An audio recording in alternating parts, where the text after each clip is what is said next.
What's up, YouTube? I'm going to show you how to reset a service light on a newer BMW. This is a 2018 M550. First step, close the door. You're going to hit the start button 3 times. That's going to put this into diagnostic mode, which turns all this on without starting the vehicle. Then tap that button on the cluster till it's clear. You want to push and hold it. And you're going to see the next one that's due, which is brakes. Just put brakes on it.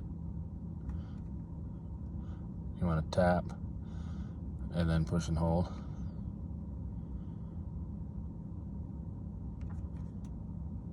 The next one is oil service. Push and hold.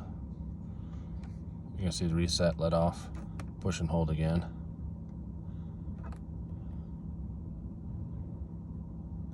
And as soon as you see that going, you can let off the button. Tap it to toggle between them.